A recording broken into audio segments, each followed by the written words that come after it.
Dans un ranch paisible du Montana, la matinée tranquille d'une famille est brusquement brisée par une vision terrifiante. Un lynx sauvage bondit vers leur fils de 3 ans. La panique éclate alors que Tom et Carla se précipitent pour sauver leur enfant. Mais ce qui se produit ensuite les laisse sans voix. Au lieu d'attaquer, le lynx se positionne protecteur entre le petit garçon et une menace mortelle cachée. En un instant, le prédateur devient un gardien, l'instinct sauvage se transforme en compassion. Et la vie d'une famille change à jamais. Qu'est-ce qui a poussé ce lynx à risquer sa vie pour sauver un enfant humain? Jusqu'où peuvent aller les liens de gratitude et de bravoure entre les animaux sauvages et les humains qui les ont aidés? Préparez-vous à découvrir une histoire vraie incroyable qui remet en question tout ce que vous pensez savoir sur les créatures les plus sauvages de la nature. Avant de commencer, appuyez sur le bouton « J'aime ». Abonnez-vous si ce n'est pas encore fait et activez la cloche de notification pour ne manquer aucune de nos nouvelles histoires. Le soleil du matin projetait de longues ombres sur le paysage accidenté du ranch de Cedar Creek. Niché au pied des montagnes rocheuses du Montana, le domaine familial des Anderson témoignait de 4 générations de dur labeur, de résilience et d'un profond respect pour la terre qu'ils appelaient chez eux. Tom Anderson, un homme aux larges épaules et aux traits burinés par des années passées sous le vaste ciel du Montana, s'appuyait contre la rambarde en bois du porche, une tasse de café à la main. Son regard suivait sa femme, Carla, qui accrochait le linge sur la corde, ses cheveux sombres rassemblés en une queue de cheval pratique, la brise matinale jouant avec les draps qu'elle était en train d'épingler. Leur fils de 3 ans, Ralph, trottinait non loin, un petit explorateur curieux vêtu d'une salopette et d'un t-shirt rouge, ce qui le rendait plus facile à repérer dans l'immensité du paysage. Il était leur enfant miracle, né après des années d'efforts, et son arrivée avait apporté une joie qui avait transformé leur vie d'une manière qu'ils n'auraient jamais imaginé possible. « Ne va pas trop loin, mon cœur », appela Carla, sa voix portant à travers la cour alors que Ralph s'approchait du vieux tas de bois près de la grange, serrant son lapin en peluche préféré. Tom sourit en observant la démarche déterminée de son fils. « Il a ton côté têtu, tu sais ça ?» Carla lui lança un regard espiègle. « Et ta curiosité, une combinaison dangereuse. Si tu veux mon avis. » C'était une matinée de printemps parfaite, du genre qui rappelait à Tom combien il était reconnaissant pour la vie qu'ils avaient construite. Le ranch n'était pas le moyen le plus facile de gagner sa vie, mais il offrait des récompenses inestimables, la paix, la liberté et l'opportunité d'élever leur fils entouré des merveilles de la nature. Ils ignoraient encore que cette matinée paisible allait bientôt se transformer en l'un des moments les plus terrifiants et profondément marquants de leur existence. À l'insu des Anderson, une paire d'yeux ambrés observait depuis la lisière des arbres bordant leur propriété Rocky, un lynx mâle aux oreilles touffues et au museau marqué de cicatrices, scrutait la famille humaine depuis son point d'observation caché. Contrairement à la plupart des lynx sauvages, qui évitaient le contact humain à tout prix, Rocky partageait une histoire particulière avec la famille Anderson. 1 an plus tôt, Tom avait découvert le lynx blessé, pris dans un piège illégal posé par des braconniers à la limite de leur propriété. L'animal était gravement blessé, sa patte avant mutilée et infectée, son corps autrefois puissant réduit à une boule de douleur et de peur. Sifflante et misérable, malgré le danger d'approcher un prédateur blessé, Tom ne pouvait se résoudre à le laisser souffrir. « Par pitié, Tom, fais attention », l'avait averti Carla en le voyant s'approcher du lynx blessé, armé seulement d'une couverture épaisse et de gants de travail. « Appelle le docteur Peterson », avait répondu Tom, faisant référence à Sarah Peterson, la vétérinaire locale spécialisée dans la réhabilitation de la faune sauvage. « Dis-lui que nous avons une urgence. » Placer le lynx blessé dans une caisse de transport avait été une épreuve éprouvante. Mais quelque chose dans les yeux de l'animal, une intelligence qui dépassait le simple instinct sauvage, était resté gravé dans la mémoire de Tom. Sous la supervision du docteur Peterson, les Anderson avaient transformé leur ancien abri à outils en un espace de réhabilitation temporaire, permettant aux lynx de guérir sous leurs soins tout en gardant suffisamment de distance pour éviter qu'ils ne deviennent dépendants des humains. Pendant 2 mois, ils avaient veillé sur leur patient sauvage, que Carla avait surnommé Rocky en raison de sa résilience. Tom administrait les médicaments et changeait les bandages sous l'œil attentif du docteur Peterson, tandis que Carla préparait le régime spécial recommandé par la vétérinaire. Même le petit Ralph, à peine âgé de 2 ans à l'époque, semblait comprendre l'importance de leur mission, aider le minou, comme il disait, en restant silencieux chaque fois qu'ils approchaient de l'abri. Le jour où ils avaient relâché Rocky dans la nature avait été empreint d'émotions contradictoires. Lorsqu'il avait ouvert la porte de la cage à la lisière de la forêt, le lynx s'était arrêté un instant, leur lançant un dernier regard avec ses yeux ambrés intelligents avant de disparaître dans les sous-bois. « Tu crois qu'on le reverra un jour ?» avait demandé Carla. Tom avait haussé les épaules. « Probablement pas, et c'est mieux ainsi, sa place est là-bas. » Mais au cours des mois suivants, ils aperçurent parfois un lynx à la lisière de la forêt, un mouvement furtif, une oreille touffue qui dépassait des hautes herbes, la queue courte caractéristique de l'espèce, une ombre silencieuse se fondant dans les arbres. Tom était certain qu'il s'agissait de Rocky, gardant ses distances, mais semblant maintenir un lien avec les humains qu'il avait sauvés. À présent, alors que Rocky observait, le petit enfant humain s'aventurait vers le tas de bois. Ses sens aiguisés détectèrent quelque chose que les humains n'avaient absolument pas remarqué. Une menace mortelle se dissimulait sous le soleil du matin. Ralph riait en poursuivant un papillon, traînant son lapin en peluche dans la poussière derrière lui. L'insecte coloré l'entraînait joyeusement vers l'ancien tas de bois, où Tom avait fendu des bûches la veille. Le bois soigneusement empilé formait des cachettes parfaites pour toutes sortes de créatures fascinantes qui stimulaient l'imagination du bambin. Depuis le porche, Tom leva les yeux du journal qu'il lisait, une lueur d'inquiétude traversant son visage en voyant jusqu'où Ralph s'était aventuré. Il s'apprêtait à rappeler son fils lorsque quelque chose attira son attention à la lisière de la forêt, une forme fauve traversant à toute vitesse l'espace dégagé entre les arbres et la cour. « Ralph !» cria Tom, laissant tomber sa tasse de café qui se brisa dans un fracas. Il reconnut instantanément l'animal qui approchait. Carla se retourna, une pince à linge encore à la main, ses yeux s'écarquillant d'horreur en voyant le lynx foncer vers leur fils.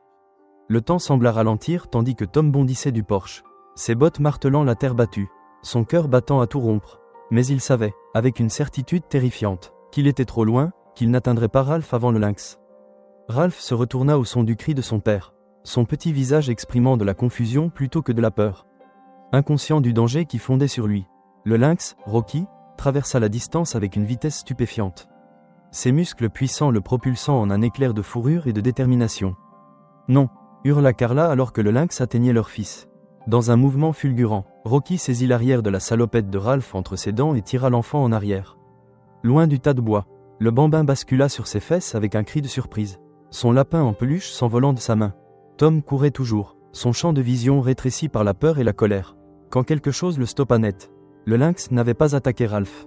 Au lieu de cela, il s'était placé entre l'enfant et le tas de bois.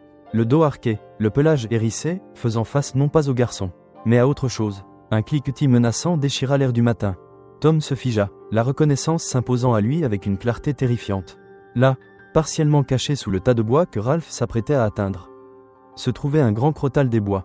Son corps au motif caractéristique de losange était enroulé. Sa tête levée, son hochet vibrant en signe d'avertissement.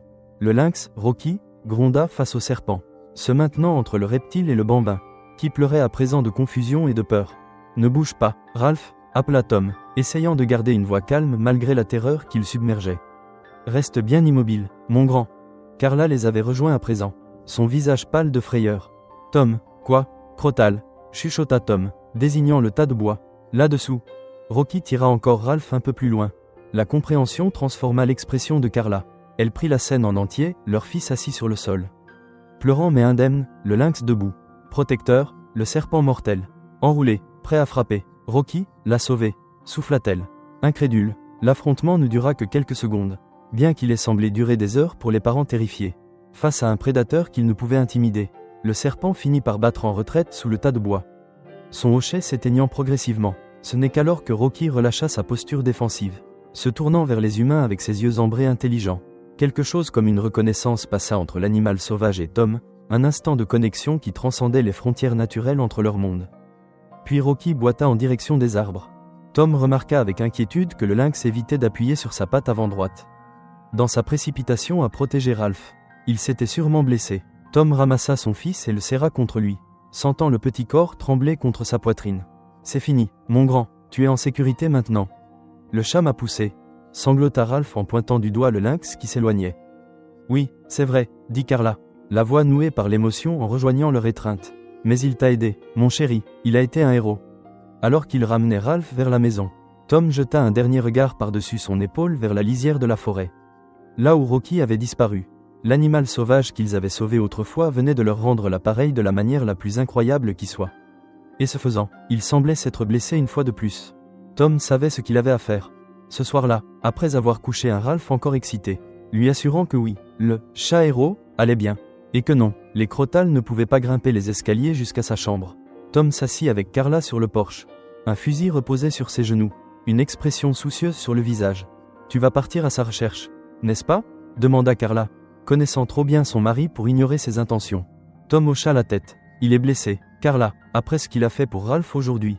Je ne peux pas le laisser souffrir là-bas. » Carla posa doucement sa main sur la sienne. « Je sais, moi aussi, je ferai la même chose. » Ils restèrent un moment en silence. laissant les événements de la journée s'installer autour d'eux comme le crépuscule qui assombrissait lentement le paysage. C'est incroyable, n'est-ce pas ? Murmura finalement Carla. Un animal sauvage qui se souvient d'un acte de bonté, et qui le rend d'une manière qui a sauvé la vie de notre fils. Ça va à l'encontre de tout ce qu'on nous apprend sur les prédateurs. Tom réfléchit un instant. Le docteur Peterson a toujours dit que Rocky était exceptionnel. Peut-être qu'il s'est attaché à nous d'une manière ou d'une autre pendant sa rééducation. Ou peut-être, il s'interrompit, incertain de comment exprimer ce qu'il ressentait depuis le moment où il avait vu Rocky veiller sur Ralph. Peut-être quoi ? Peut-être qu'il y a quelque chose de plus profond dans les liens que nous formons que ce que nous comprenons, finit-il par dire. Quelque chose qui dépasse les frontières qu'on croit exister entre nous et le monde naturel. Carla sourit face à cette réflexion inhabituelle chez son mari, d'ordinaire si pragmatique. Quoi que ce soit, j'en suis reconnaissante, et j'espère que tu le retrouveras. Le lendemain matin, dès l'aube, Tom se mit en route, suivant les traces à peine visibles laissées par Rocky. Ses années de chasse et de pistage lui furent précieuses alors qu'il progressait dans la forêt. Lisant les indices subtils du passage du lynx, une zone de feuilles dérangées. Un bout de fourrure accroché à une ronce. Une empreinte discrète dans un sol meuble. La piste le mena plus loin dans la forêt qu'il ne l'avait imaginé. Jusqu'aux formations rocheuses escarpées qui avaient donné leur nom au ranch. Vers midi, alors qu'il commençait à perdre espoir, son regard fut attiré par une ouverture sombre entre les rochers, une petite grotte. Partiellement dissimulée par la végétation. Quelque chose dans cet endroit capta son attention. Un instinct qu'il avait appris à suivre après tant d'années passées sur cette terre. Rocky, appela-t-il doucement en s'approchant prudemment de l'entrée de la grotte. Tu es là, mon grand ? Un grondement bas lui répondit. Et dans l'ombre de la caverne, Tom aperçut la lueur familière de deux yeux ambrés. Il décrocha soigneusement son sac, en sortant le poulet cru qu'il avait apporté en offrande ainsi que la trousse de premier secours que le docteur Peterson leur avait donné lors de la première rééducation de Rocky. « Je ne suis pas là pour te faire du mal, » dit Tom, gardant une voix basse et apaisante, comme il l'avait fait durant ces semaines passées à soigner le lynx. « Je veux juste t'aider, comme avant. » Il posa le poulet à l'entrée de la grotte et recula, s'installant sur un rocher à quelques mètres de là. Puis il attendit, patient, comme seuls les hommes habitués au rythme de la nature savent l'être. Près d'une heure s'écoula avant que Rocky n'émerge, boitant lourdement, sa patte blessée levée au-dessus du sol. Le lynx observa Tom avec méfiance avant de s'approcher du poulet, la faim l'emportant apparemment sur la prudence. Tandis que Rocky mangeait, Tom examina la blessure. Elle n'était pas mortelle, mais la coupure était profonde et visiblement douloureuse. « Ça a l'air de faire mal », murmura Tom. « Laisse-moi t'aider, Rocky, pour Ralph. » Que ce soit le son familier de sa voix, le souvenir des soins passés ou simplement l'intelligence exceptionnelle de l'animal, Rocky sembla accepter, bien que de manière hésitante, la présence de Tom. Au fil de l'heure suivante, Tom se rapprocha lentement, parlant sans cesse d'une voix douce, jusqu'à être à portée de main du félin blessé. S'ensuivit une danse délicate entre confiance et instinct. Tom nettoya et banda la plaie tandis que Rocky grognait doucement, mais sans chercher à attaquer. Une fois le soin terminé, Tom se retira de nouveau, observant Rocky renifler le bandage avec curiosité. « Ça devrait t'aider, » dit-il, « mais j'aimerais que le docteur Peterson jette un coup d'œil. Tu me laisserais te ramener au ranch pour un vrai examen ?» Comme s'il comprenait la question, Rocky coucha ses oreilles en arrière et recula de quelques pas vers sa grotte. Tom hocha la tête, respectant la décision de l'animal. « D'accord, comme tu veux, mais je reviendrai demain avec de la nourriture et pour vérifier ce bandage. » Ainsi commença un nouveau chapitre dans l'étrange relation entre l'homme et le lynx sauvage.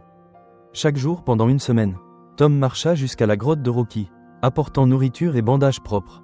Lorsqu'il informa le docteur Peterson de la situation, celle-ci lui fournit des antibiotiques qu'il mélangea à la viande pour éviter toute infection. « Tu sais que ce comportement est extrêmement inhabituel pour un lynx sauvage, » dit-elle en accompagnant Tom lors d'une de ses visites.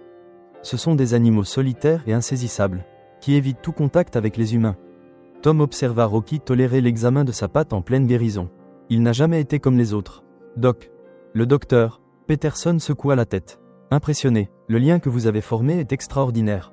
En toutes ces années passées à travailler avec la faune sauvage, je n'ai jamais vu une chose pareille. À mesure que la patte de Rocky guérissait, Tom poursuivit ses visites quotidiennes, s'asseyant souvent près de l'entrée de la grotte pendant des heures, lui parlant de la vie au ranch. Des aventures de Ralph, des saisons qui changeaient. Parfois, il apportait son déjeuner et mangeait sous le regard attentif du lynx. Installés à une distance confortable, les deux partageaient un silence complice. « Carla pense que je suis fou », confia Tom un après-midi. « Elle dit que je te traite comme une sorte de thérapeute des bois. » Peut-être qu'elle a raison, mais il y a quelque chose de paisible à être ici. Les oreilles de Rocky tressaillirent tandis qu'il écoutait, ses yeux ambrés fixant Tom avec cette même intelligence énigmatique qui avait tant frappé le rancher lors de leur première rencontre. « Ralph demande après toi tous les jours, » continua Tom. Il veut savoir quand son chat héros reviendra lui rendre visite. Je lui dis que ta place est ici, que tu es un animal sauvage, pas un animal de compagnie. Mais parfois, je me demande si c'est toute la vérité. Tu es quelque chose entre les deux, n'est-ce pas? À la 3e semaine, la blessure de Rocky était complètement guérie, et le lynx avait retrouvé toute son agilité et sa force naturelle. Tom savait que leur rituel quotidien toucherait bientôt à sa fin. Rocky retournant à ses habitudes de chasse et à son territoire. L'idée lui laissait un goût amer, une mélancolie inattendue, le jour où Tom sentit que ce serait sa dernière visite à la grotte. Il n'apporta ni nourriture ni matériel médical, seulement lui-même et son profond respect pour cette créature extraordinaire qui avait sauvé son fils. « J'imagine que c'est un adieu », dit-il lorsque Rocky émergea de sa grotte. Se déplaçant avec la fluidité retrouvée d'un prédateur en pleine santé. « Tu es guéri maintenant, il est temps pour toi de redevenir ce que tu es vraiment. » Rocky s'approcha plus près qu'à l'accoutumée, s'arrêtant à seulement quelques pas de Tom. Pendant un long moment, ils se regardèrent, l'homme et l'animal sauvage, liés par une suite improbable d'événements qui avaient forgé quelque chose qu'aucun des deux ne comprenait totalement. Puis Rocky fit quelque chose que Tom n'oublierait jamais. Le lynx avança et, brièvement, si légèrement, posa sa tête contre la main tendue de Tom. Un instant à peine, avant qu'il ne se détourne et ne disparaisse d'un bond silencieux dans la forêt. Se fondant parmi les arbres comme un fantôme, Tom resta immobile, la main encore levée, submergé par l'émotion de ce contact fugace. C'était un adieu, oui, mais aussi autre chose. Une reconnaissance muette de leur lien unique. Un animal sauvage reconnaissant l'homme qui, 2 fois, l'avait aidé à guérir. Quand Tom rentra finalement au ranch ce soir-là, ses yeux étaient étrangement humides. « Il est parti ?» demanda Carla en lisant son expression lorsqu'il monta sur le porche. Tom hocha la tête, de retour là où il appartient. « Tu vas le regretter » observa-t-elle, ce n'était pas une question. Juste une constatation. « Ouais, admit Tom, c'est fou, non ? Regretter un lynx sauvage comme si c'était un vieil ami ?» Carla passa un bras autour de sa taille. « Pas fou du tout, après ce qu'il a fait pour Ralph, c'est un vieil ami. Le meilleur genre qui soit. » L'été laissa place à l'automne, et la vie au ranch de Cedar Creek reprit son cours habituel. Ralph fêta ses 4 ans avec une fête sur le thème des cowboys qui laissa la cuisine couverte de miettes de gâteau et le salon envahi par du papier cadeau. Tom et Carla affrontèrent les défis habituels de la vie à la ferme, un tracteur en panne. Une clôture endommagée par les tempêtes estivales. Des négociations avec les acheteurs pour leur modeste troupeau de bovins. L'histoire de Rocky et du serpent à sonnette devint un récit qu'il racontait aux visiteurs. Bien que peu y croient vraiment. Un lynx sauvage a sauvé ton gamin d'un serpent ? Allons, Tom, tu es resté trop longtemps au soleil, était la réaction typique. Accompagné de rires moqueurs, Tom ne se souciait pas du scepticisme.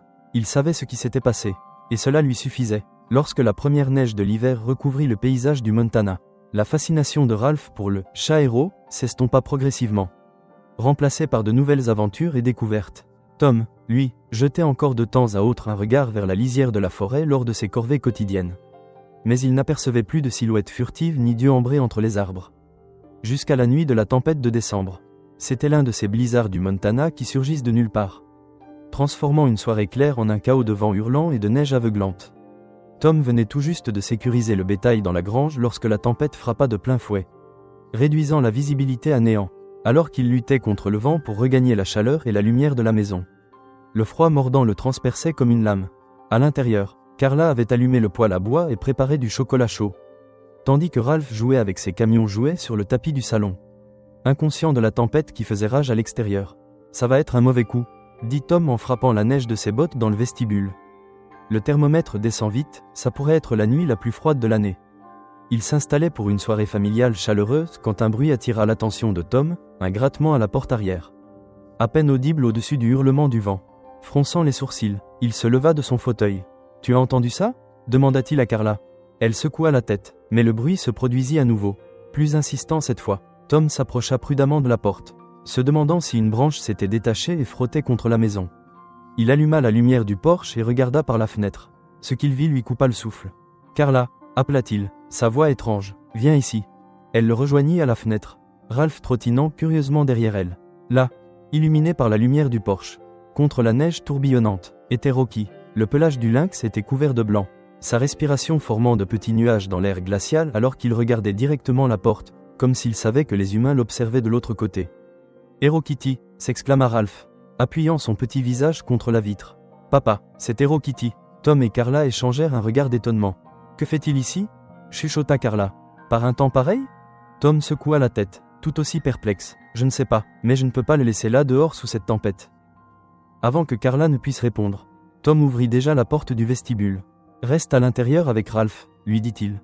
Je vais voir ce qu'il veut. » La bourrasque d'air froid qui le frappa lorsqu'il sortit sur le porche lui coupa le souffle. Rocky resta assis, le regardant avec ses yeux intelligents qui semblaient détenir un message urgent. « Salut Rocky, dit Tom doucement. Qu'est-ce qui t'amène ici par une nuit comme celle-ci » Le lynx se leva et fit quelques pas vers le jardin avant de se retourner. Regardant Tom avec insistance. « Tu veux que je te suive ?» Par ce temps-là, Tom désigna la tempête qui faisait rage autour d'eux. « Ce n'est pas une très bonne idée, mon pote. » Rocky émit un bruit que Tom n'avait jamais entendu de lui, une sorte d'appel strident qui semblait insistant. Presque suppliant. Puis, le lynx fit encore quelques pas dans la tempête avant de se retourner à nouveau. Un souvenir émergea dans l'esprit de Tom, quelque chose que le docteur Peterson avait mentionné pendant la rééducation de Rocky. Les lynx émettent parfois des appels distincts pour leurs petits. Leur avait-elle dit, une sorte de bruit pour les guider ou les rappeler à la sécurité. Rocky l'appelait, il essayait de le mener quelque part. Tom hésita brièvement avant de retourner à l'intérieur pour prendre son manteau, son chapeau et une puissante lampe de poche. « Je dois y aller avec lui, dit-il à Carla. Inquiète, il essaie de me montrer quelque chose. Ça doit être important pour qu'il vienne ici comme ça. » Tom, c'est une tempête de neige dehors, protesta Carla. Tu pourrais te perdre à moins de 15 mètres de la maison dans ces conditions. Je connais ces terres mieux que personne, la rassura Tom. Et j'ai Rocky comme guide. Il lui adressa un sourire apaisant. Je ferai attention, promis. Avant qu'elle ne puisse protester davantage. Il était déjà dehors, suivant le lynx dans la tempête. Rocky avançait avec assurance à travers la neige aveuglante, s'arrêtant fréquemment pour s'assurer que Tom le suivait toujours. Ils progressèrent ainsi pendant ce qui sembla être des heures, mais qui ne dura probablement pas plus de 20 minutes, longeant la lisière de la forêt. Juste au moment où Tom commençait à douter de sa décision, Rocky s'arrêta brusquement près d'un grand tronc d'arbre tombé, à moitié enfoui sous la neige. Le lynx gratta la poudreuse et poussa à nouveau son cri distinctif, cette fois plus pressant. Tom dirigea sa lampe torche vers l'endroit indiqué par Rocky et distingua ce qui ressemblait à une ouverture sous le tronc, une petite cavité enneigée. Il écarta la neige avec sa main gantée, et c'est alors qu'il entendit un son qui lui fit manquer un battement de cœur. Un gémissement d'enfant, désormais fébrile. Tom dégagea la neige, révélant la silhouette recroquevillée d'une fillette d'environ 5 ou 6 ans. Son visage était bleu de froid, ses yeux à peine ouverts. « Hé, petite » murmura-t-il doucement, l'esprit en alerte, « je suis là pour t'aider. Tu m'entends » L'enfant bougea légèrement mais ne répondit pas. Elle portait un pyjama et une veste légère, totalement inadaptée à la violence de la tempête, et montrait des signes avancés d'hypothermie. Tom ne perdit pas de temps à se demander comment elle était arrivée là. Il ôta immédiatement son manteau et l'enroula autour de son petit corps, la soulevant avec précaution dans ses bras. « Bon garçon, Rocky » souffla-t-il au lynx, qui observait le sauvetage de ses yeux ambrés perçants. « Rentrons à la maison. » Le trajet du retour fut encore plus difficile. Tom peinant à suivre Rocky à travers la tempête tout en portant l'enfant. À plusieurs reprises, il perdit presque le lynx de vue, mais à chaque fois, il entendit ce petit cri distinctif qui le ramena sur la bonne voie. Lorsqu'il atteignit enfin le ranch, Carla attendait, anxieuse, à la porte. Son soulagement en voyant Tom se transforma en choc lorsqu'elle aperçut le petit corps emmitouflé dans ses bras. « Mon Dieu !» s'exclama-t-elle. « C'est une petite fille ?» Tom hocha la tête en entrant. « Appelle le docteur Peterson, puis le shérif. Elle est en mauvais état. » Les heures qui suivirent furent une succession de moments flous et d'effervescence. Le docteur Peterson arriva malgré la tempête, apportant son expertise médicale pour stabiliser l'enfant en hypothermie. Le shérif ne tarda pas à suivre, identifiant la fillette comme Emily Parker, la fille d'une famille récemment installée dans une cabane à environ 3 km de là. Elle s'était apparemment égarée lors d'une promenade avec son père au début du blizzard et s'était retrouvée totalement perdue. Les équipes de recherche la cherchaient depuis des heures. En vain, si vous ne l'aviez pas trouvée à temps, déclara gravement le docteur Peterson alors qu'ils attendaient l'ambulance qui devait emmener Emily à l'hôpital. Elle n'aurait pas survécu à la nuit.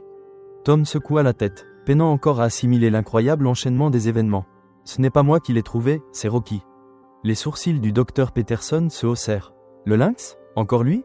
Il est venu à notre porte, » expliqua Tom. « Il m'a conduit directement jusqu'à elle, comme s'il savait exactement où elle était et qu'elle avait besoin d'aide. » Le vétérinaire considéra cela avec le scepticisme d'un scientifique et l'émerveillement d'un amoureux de la faune.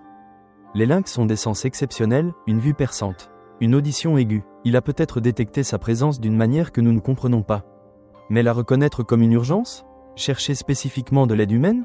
Elle secoua la tête. Étonnée. Où est Rocky maintenant ? Tom désigna la fenêtre. Après notre retour, il est resté là dehors un moment, à regarder la maison, puis il a disparu dans la tempête. Mais je parie qu'il est encore là dehors quelque part. Et en effet, après qu'Emily ait été transportée en toute sécurité à l'hôpital, où elle se remettrait complètement, après que le shérif soit parti avec la promesse de revenir le lendemain pour un rapport complet. Après que Ralph ait finalement été convaincu d'aller au lit avec l'assurance que, oui, Hiro Kitty avait sauvé un autre enfant et était le plus courageux des chats. Tom se tint à la fenêtre, scrutant la nuit obscurcie par la tempête. Là, juste à la limite de la visibilité, il aperçut une silhouette familière, un lynx sauvage assis dans la neige. Ses yeux ambrés reflétant les lumières de la maison, surveillant la maison des humains qu'il avait autrefois sauvée. « Merci », murmura Tom contre la vitre, sachant que Rocky ne pouvait pas l'entendre mais ressentant le besoin de le dire néanmoins. Pour tout. Comme en réponse, le lynx se leva, jeta un dernier regard vers la maison, et se fondit dans l'obscurité un gardien silencieux retournant dans son domaine sauvage. Lié au monde humain par des liens de gentillesse, de confiance, et une intelligence remarquable qui traversait le fossé ancien entre l'homme et la nature. Dans les années qui suivirent, les Anderson aperçurent occasionnellement Rocky près de leur propriété observant Ralph jouer à distance. Surveillant le travail de Tom autour du ranch, apparaissant parfois soudainement lors de moments de danger ou de difficulté. Comme guidé par un sixième sens, le lynx ne rentra plus jamais dans leur maison ni ne permit le contact familier de ces semaines de guérison. Maintenant la distance nécessaire d'une créature sauvage. Mais il resta une présence dans leur vie, un rappel des connexions inattendues qui pouvaient se former lorsque les humains approchaient le monde naturel non pas avec domination, mais avec respect, non pas avec peur, mais avec compassion, et lors des nuits d'hiver, quand le vent du Montana hurlait autour des avant-toits du Cedar Creek Ranch. La famille Anderson dormait paisiblement, sachant que quelque part dans l'obscurité, un gardien silencieux veillait, un esprit sauvage, lié à eux par des actes de gentillesse mutuelle qui avaient, de manière improbable mais indéniable, sauvé la vie de deux enfants et forgé un lien qui transcendait les frontières ordinaires entre les humains et le monde naturel qu'ils partageaient.